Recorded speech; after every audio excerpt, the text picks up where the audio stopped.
It's currently a nice winter night in Canada. Sky was very bright, now it is not.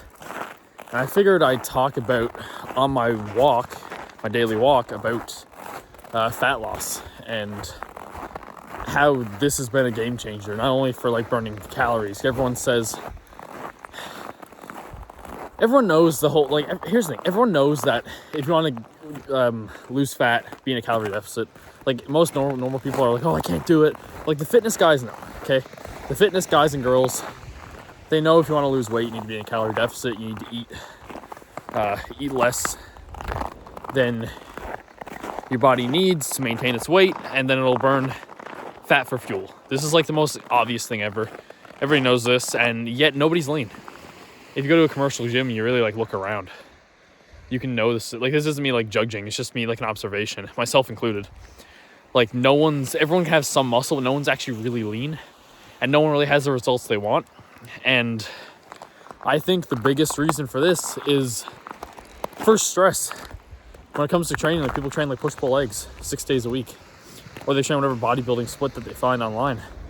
Dude, it's counterproductive. If you're training hard enough, you're training with enough intensity to produce muscle growth, to give your body a stimulus to grow, you get the fuck out. Like, you're just overdoing it. You're hammering your body down, you're impeding your recovery, and you can't gain muscle in that state. But not only that, you also can't lose fat. That's the issue that I've ran into. Like, I've been eating around maintenance, roughly. That's another thing I'm going to get to in a second. Like, maintenance calories, you can't really figure it out. But I was eating at maintenance recently, and I stopped training. I said, fuck. I realized, dude, I've been even training twice a week. My body's not recovering at all. I've been training too hard. I've been training for too long. And I'm just chronically overstressed. And with life stuff and alcohol here and there, and caffeine as well, and stimulants, nicotine. I just got off all of it, went clean. Caffeine wasn't really an issue. I wrote a book on that, and like, caffeine's just liquid stress hormones, and it fucks your recovery and your sleep.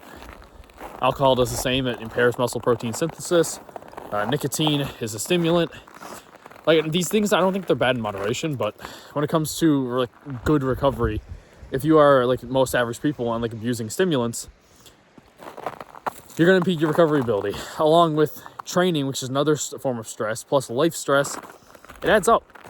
Over time, it adds up. Fatigue, it accumulates. Like, I was always someone who was like, I don't need deload weeks. If I, like, for example, if I train for 4 weeks in a row and take a week off, that's awful, because I'm going to lose, in a year, I'm losing so many weeks of training, I'm going to fall behind. I'm only training twice a week, it's fine. But I realized, like, I worked labor jobs in the summers. I worked in fish plants, and I worked as a laborer for a bit. And over time, like that, plus the training, plus the life stresses, it just adds up. And I needed a break, and that's what I'm taking right now. And I've noticed, dude, even eating at maintenance and taking a walk daily, and no training, my muscles are fuller, and I've leaned out. Like, my weight hasn't even changed. Just my body has dropped its stress, and it's starting to recover. And even my lower stomach is not bloated as much. I think it's just lower cortisol. It's when your stress is higher, your body wants to hold on to weight, it wants to hold on to water, and it tries to prepare. Your body's really adaptive. That's the issue, or it's not an issue. I guess it's a good thing. But your body wants to survive and maintain whatever it can, because it needs to prepare for the next load of stress that's coming. When you stress yourself out, you're gonna bloat. That's the issue I had, and the solution of just not training. Like, I feel like I've gained muscle, and I've gained, my strength is coming back, my glycogen's full again, and I'm slowly, it's not perfect, but I've slowly, like, I'm slowly leaning out more, and I haven't really changed my diet or anything. Like, I've been a little more diligent, I guess, but like, I was eating a calorie deficit before, eating less than I'm eating now, and I still haven't been able to lose weight. I find this is just so much better. My body, I'm giving it like a couple weeks off of training. I'm going to come back, I'm going to do planned deloads. I'm going to see how that goes. I'm still experimenting, but that alone is making a difference, because if you overstress your body will not want to let go of weight, and it will not gain muscle, because you gain muscle when you recover. So I find crazy. Everyone's so focused on training, but everyone knows the things. You need to be in a calorie deficit to lose weight, and if you want to gain muscle, you need to give it enough protein, give the building blocks to grow, and then also Sorry, I just lost my train of thought. You also need to give it a stimulus and get the fuck out and recover. If you're not recovering, you're not going to gain muscle. Like, everyone knows you gain muscle in the recovery, yet no one emphasizes recovery. Everyone thinks you can train 6 days a week, 5 days a week, 4 days a week with high intensity, but you can't do that. Like, and I think the more days you add, the more meticulous you need to be with your training. At some point, if you're training with enough intensity, you can't handle it.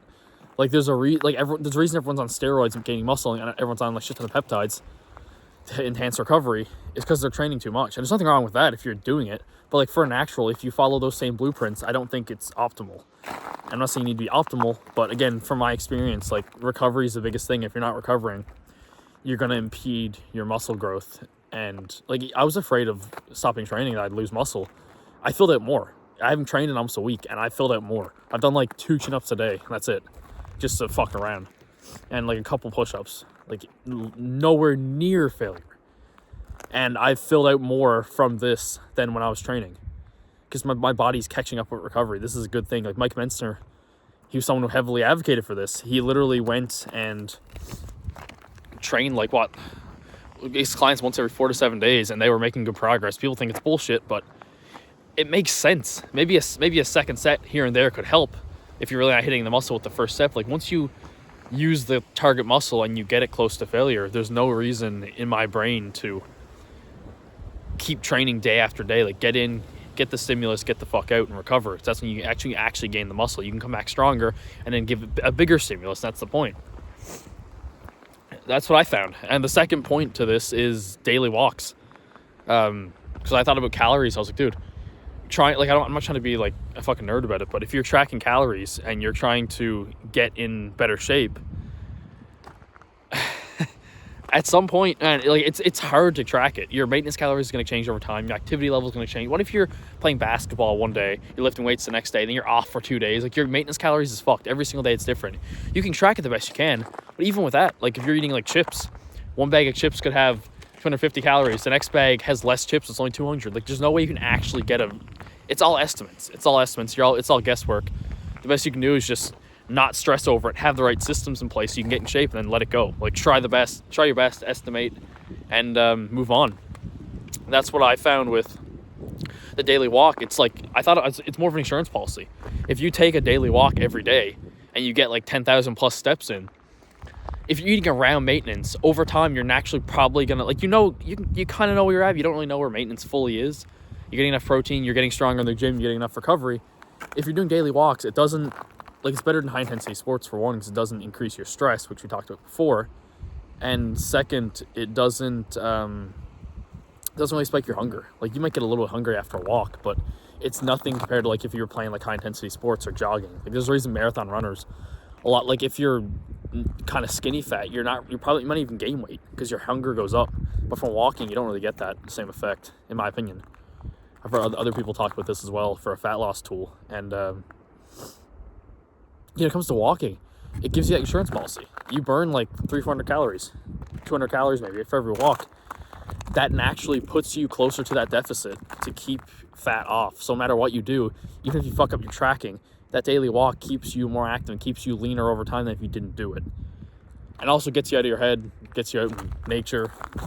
Beautiful night. It's getting dark now. I need to clear this video up. I ramble, but yeah, that's my opinion. If you're trying to get leaner, train less, take a deload week, let your muscles heal, focus on the key metrics that actually get you in shape. Get the daily walk in, and get back on the stimulants, or cut back on the stimulants. Don't get back on the stimulants.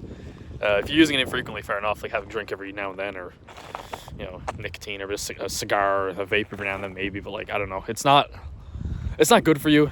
Realistically, it's gonna add more stress. It's gonna fuck your dopamine sensors, caffeine as well. Like, it impairs your sleep. I wrote a whole book on that, link in the description.